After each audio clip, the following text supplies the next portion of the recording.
Greetings. My name is Ras Astor Black. As I was not given the opportunity to introduce myself before. So I'm Ras Astor Black. I know everyone in Montego Bay know me as Bob Arts Television. But to say at the head table, we are 100% compliant at the Trelawny Multipurpose Stadium. We are licensed by the Jamaica Tourist Board, and I'm inviting you to come and see the stadium and to introduce us to the cruise lines as compliant. Now, my Rastafari brethren and sisters kind of think I'm out of the line of Rastafari for taking the jobs, but I did do my two, and like the security personnel say, he will come and do a talk. So I'm inviting all my Rastafari brethren and sisters that because we are the indigenous creators of reggae music. We are the ones that the visitors are coming to see our natty dread, and we're singing and we're making them happy. So I'm trying to get my Rastafari brethren and sisters to get compliant so that we can sing and make money, because we have been left out of the tourism sector for a long time, and we want to be totally part of it so we can eat our food too. Thank you very much. So Thank you. if I could, I'm going to give. It's a good opportunity for me to say something and clear up something. I think there's a misconception as to what the Port Authority does, versus what other agencies do. We of course manage the ports. We manage the dispatching. We deal with the ship, and we do all of that. These locations that are, as you say, certified, COVID compliant, that is the responsibility of the TPDCO, because we will dispatch visitors to anywhere in which TPDCO advises us has met all the criteria, is COVID compliant, has met the requirements of the Ministry of Health. We don't have it's not in our purview, it's not in our authority to go to your location or anybody's location and say, yes, this is a great location, we're going to send cruise.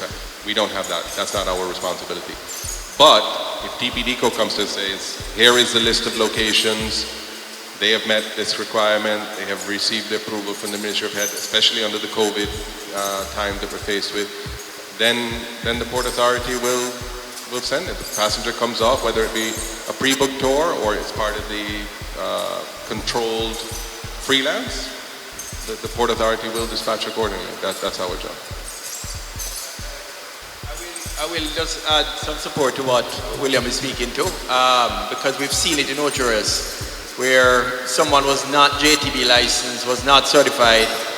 They then went through the process, and as quickly as that information went to the Port Authority, they're added to the list. So there's a controlled freelance list that you can go to the port. The guests will come off, and they're allowed to go to these destinations. So I do know that they adjust immediately. The craft markets, some of the shopping areas, and attractions, but it has to go through the licensing and the COVID resilience certification, and it becomes one of the approved. Sorry, I'm going to ask William to correct me if I'm wrong here. The approved, controlled freelance destinations. Can I do a follow-up? In our marketing strategies, we're marketing to the people before they go to the cruise line. Are they regarded as pre-booked?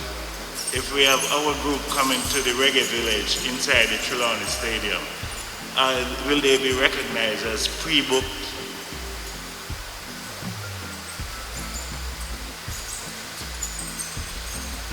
Are you talking about somebody that may have booked online? Yeah, at this point in time, Kirk, we're still not pre-booked independents. We're still not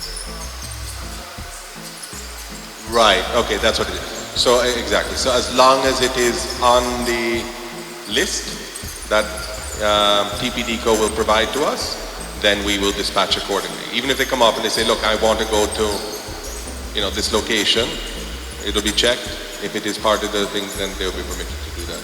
But let me make it very, very clear. And the warning has been given to us by the Minister of Health. If there's any deviation, if there's any stopping at locations, this is what will shut it down faster than anything. So we can't stress that enough, that when we expect the driver to leave the port and go to 1, 2, whatever the agreed upon locations are, if all of a sudden they're going to stop by the Aunt Sally or go somewhere else or stop and get a food here, that's not going to work. And very quickly, action will be taken and they will not be permitted back on the port. So we all have to work together and make this happen and make it happen safe. So. Thank you, Mr. Tatum. Go ahead, Mr. Beckman. Good day, everyone. My question is that what would qualify a freelance driver to be approved to be work to get work from the port?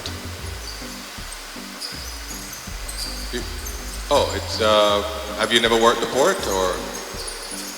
Yeah, I work the port. Yeah. So it's if you met all the criteria, then that's it. Yeah, the requirements given by TPDCO that you're licensed, that you're COVID compliant, and then you're all of that. And then I think that we're in this port, we still receive a list from the associations, or is that? Yeah, so we would receive a list from the associations as to who would be coming for freelance. When you take the guests from off the port, is going to be a scheduled list of locations that we're allowed to take them? Yes. So the guests are going to come off. There's going to be a list of locations which have been vetted and approved by TPDCO and the Ministry of Health. Let's say I don't know off the top, but let's say it's a beach and a particular. It's usually a location or an attraction that is enclosed. Let's say it's Rose Hall Great House, or a number of locations that will be on that list. And the guest comes to you and says, yeah, where do you recommend I go? And so, well, you can say, well, I can take you to Rose Hall Great House, and then I can take you over to this beach, or I can take, as long as it's on that list, you are free to do that. Thank you.